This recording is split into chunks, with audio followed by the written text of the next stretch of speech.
शादी विवाह में रात का जागरण होता है तो सब भूल जाया करता है जल्दी। अभी तो करदम इसका विवाह हुआ है, अब विवाह के बाद जितने बाराती हैं वो सब जागते रहते हैं, रात में खाना पीना खाया और खाने के बाद डांस किया और डांस के बाद जो है पूरी रात ऐसे बीत जाती है। अब करदम ऋषि विवाह के बाद आए तो 12 वर्ष की समाधि लगी, 1 वर्ष 2 वर्ष की नहीं, 12 वर्ष की समाधि के उपरांत करदम ऋषि के जब नेत्र खुले तो देखा एक देवी जी कुटिया की सफाई कर रही है। उन्होंने पूछा कि देवी जी आप कौन हो? कहने लगी महाराज धन्य हो आप, आज से 12 वर्ष पहले आपके साथ मेरा विवाह हुआ था, अब आप हमें लेकर के आए, आप समाधि में चले गए, 12 वर्ष बीत गए, आपकी सेवा करती कुटिया की सेवा।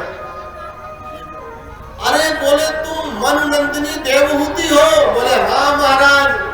अरे बोले जब पिता के घर से आई थी तो तुम्हारे पास कितने वस्त्र आभूषण थे, तुम्हारा रूप लावण्य कितना सुंदर था, और आज तुमने मेरी सेवा करते करते और उन राज सुखों का तुमने त्याग किया। बोले तुम धन्य हो देवी, तुम धन्य हो, तुम्हारी जैसी पत्नी पाकर के मैं धन्य हो गया। कहते आज मैं तुमसे बहुत प्रसन्न हूं। कहते तुष्टो हमत्य तव मान अभिमान दाया शुश्रूषया परमया परया जगत्या यो देहिना मयमतीव सुहत्स्वदेहो नावेक्षिता स्वहिता क्षपितुम मदर्थे। कहते हे मननंदिनी हम तुम पर बहुत प्रसन्न है। हर प्राणी को अपना शरीर प्रिय होता है, लेकिन तुमने अपने शरीर की कोई परवाह नहीं की और तुमने मेरी सेवा शुश्रूषा में सारा समय बिता दिया। आज तुम जो चाहो मांग लो, हम तुम पर बहुत प्रसन्न है। देवहूति ने कहा महाराज आप जैसा पति पाकर के ही मैं धन्य हो गई, मुझे किसी तरह की कोई कामना नहीं है, लेकिन मैं चाहती हूं कि जब हम सदगृहस्थ बने हैं तो कम से कम एक संतान तो हमारे हो ही जाए। करदम ऋषि ने कहा देवी तुम्हारी कामना पूर्ण होगी और तुम जाओ इस बिंदु सरोवर में स्नान करो। करदम ऋषि की आज्ञा पाकर के देवी ने उस बिंदु सरोवर में स्नान किया। स्नान करते ही उनका रूप लावण्य पहले से भी हजारों गुना ज्यादा खिल गया। सैकड़ों सखियां आकर के उनका श्रृंगार करने लगी और इस तरह देवी देवहूति को सजा दिया। इसके बाद करदम ऋषि ने एक कामद नामक विमान की रचना की और उसी विमान में अपनी पत्नी के साथ बैठ गए। उस विमान की विशेषता क्या? न डीजल लगे न पेट्रोल, जहां मन की इच्छा हो वहां पे विमान जाए। हर ऋतु के अनुकूल उसमें खाने पीने की रहने की सारी व्यवस्थाएं। इस तरह स्वर्गीय वनों में विचरण करते हुए स्वर्गीय सुखों का आनंद लेते हुए और करदम ऋषि को सैकड़ों वर्ष बीत गए। लेकिन इस अवधि में करदम ऋषि के 9 कन्याएं उत्पन्न हो गई। 9 कन्याएं उत्पन्न हुई तो विमान को ला करके अपनी कुटिया में उतारा और अपना कमंडल उठाया। कहने लगे देवी जी मैं तो मकड़ जाल में फंस गया, मैंने तो कहा था एक संतान होगी तो मैं वन को चला जाऊंगा और यहाँ तो मैं अपना कमंडल उठा के वन को चलने लगे। तो देवी देवहूति ने रोका। कहने लगी महाराज मैं आपको वन जाने से नहीं रोकती, लेकिन हर पिता का ये कर्तव्य होता है कि अपनी पुत्रियों के अनुरूप वर की खोज करके अपनी पुत्रियों का हाथ उस वर के हाथ में दे। अब आप वन को चले जाओगे तो मैं इन कन्याओं के लिए वर कहां खोजती फिरूंगी। अभी एक एक दो दो नहीं 9 कन्याएं हैं।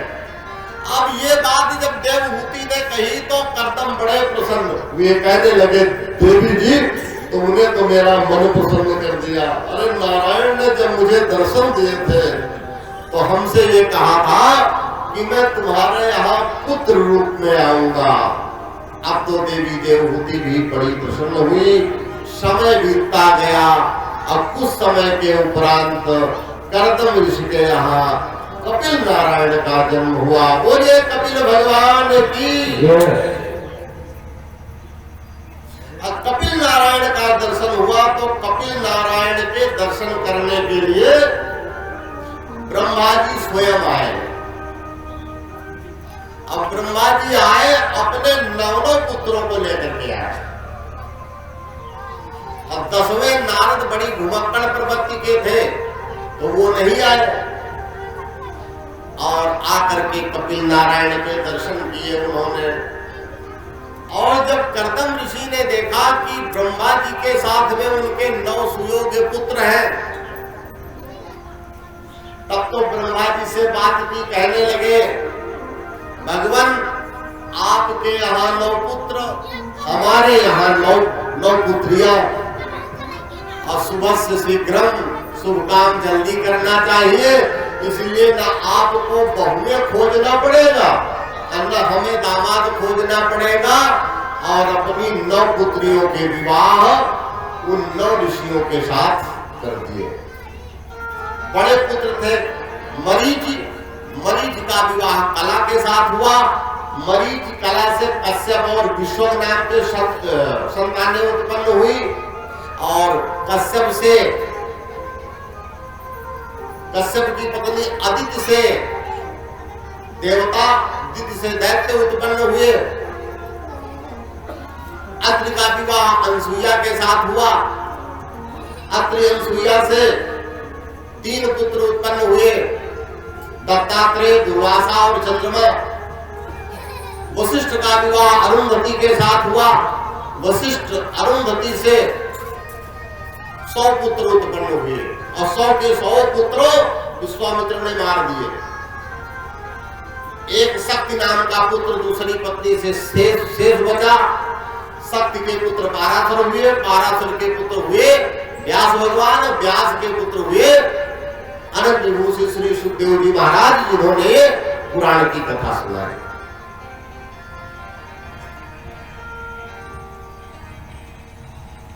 उलस का विवाह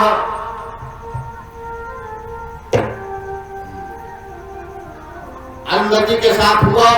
उलक्ष से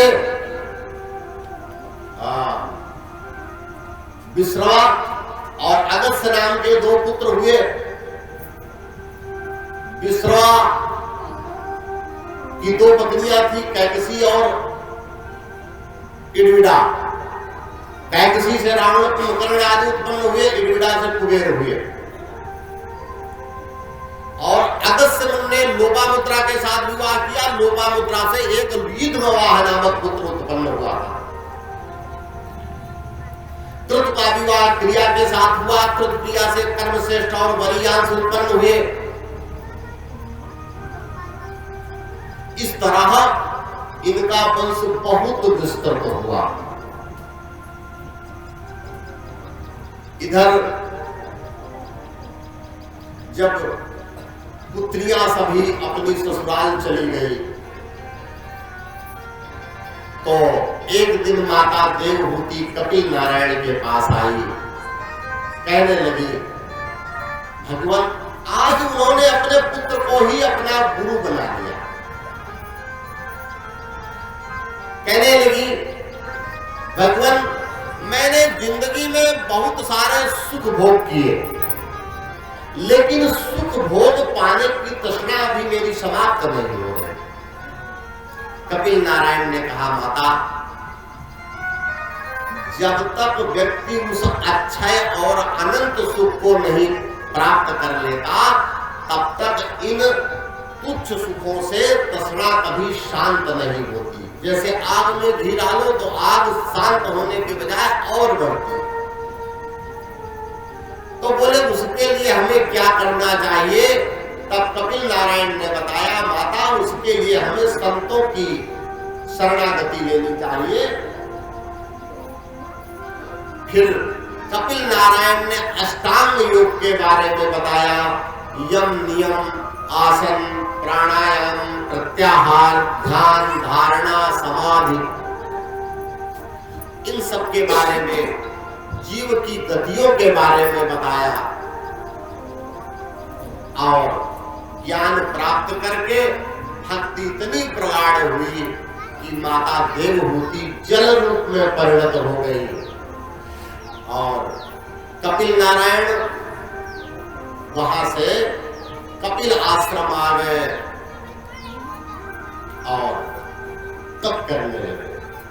ये मंगलमय आख्यान सुखदेव मुनि ने परीक्षित को सुनाया। आगे कहते हैं कि परीक्षित ने कहा, अत्रेर ग्रहे सुरश्रेष्ठा स्थित उत्पन्न हेतवा किंचिकीर्षवो जाता एकदास्याहि मे गुरु। अत्रेर ग्रहे सुरश्रेष्ठा, कहते हैं महाराज आपने बताया कि महर्षि अत्रि के यहाँ जो सृष्टि का पालन करने वाले हैं, सृष्टि का संहार करने वाले हैं, सृष्टि का संचार करने वाले हैं, वो तीनों देवता क्यों आए और कैसे महर्षि अत्रि को संतान की प्राप्ति हुई। सुखदेव मुनि कहते हैं कि राजन, भगवत दर्शन के लिए मन की पवित्रता सबसे जरूरी होती है। जब मन परम तपःपूत हो जाता है तभी वो भगवत दर्शन का पात्र बनता है। अच्छा, कितने लोग हैं जो चित्रकूट गए? चलो परीक्षित तो हमारे गए, चित्रकूट में गए होंगे तो अनसुईया आश्रम तो गए होंगे ना। हाँ, कल कल कल्लोल करती कमलनीय मंदाकिनी का जल, क्या कहते हैं, ऊंचे पर्वत से मंदाकिनी गंगा गिर रही है सहस्र धाराओं में होकर के। वो महासती अनसुईया के द्वारा ही उन गंगा जी का पाताल गंगा का आवाहन किया गया था। अरे भाई, बहुत दूर थोड़ी है चित्रकूट, जाना चाहिए। और कहते हैं जो चित्रकूट जाता है उसके जीवन के समस्त दुख दूर हो जाते हैं। कवि रहीमदास जी ने कहा, चित्रकूट में रवि रहे रहीमन अवध नरेश, जा पर विपदा परत है सो आवत यही देश। इसलिए चित्रकूट की पवित्र भूमि का दर्शन जरूर करना चाहिए। और क्योंकि देखिए, तीर्थ दर्शन से बहुत बड़ा लाभ होता है। वहां जाने से, क्योंकि भगवान श्री राम की वो तपोस्थली रही है और अनेक जहां पर अत्रि जैसे महर्षि वाल्मीकि जैसे महान ऋषियों ने तप किया हो तो वो अपने आप पुण्य भूमि हो जाती है। तो ऐसे तीर्थों में जाने से हमारे अंदर का जो कालुष्य है, जो मलिनता है, वो सारी दूर हो जाती है, मन पवित्र हो जाता है। और जब तक हमारे अंदर की चदरिया साफ नहीं होगी, जब तक अपने मन की अंदर की चादर साफ नहीं होगी, तब तक हम भगवत दर्शन के पात्र नहीं बनते हैं। इसलिए सदैव ये मन में विचार करो कि जब हम प्रभु दर्शन को जाए तो हमारी चादर स्वच्छ हो। मैली चादर ओढ़ के कैसे द्वार तिहारे हो, मैली चादर ओढ़ के कैसे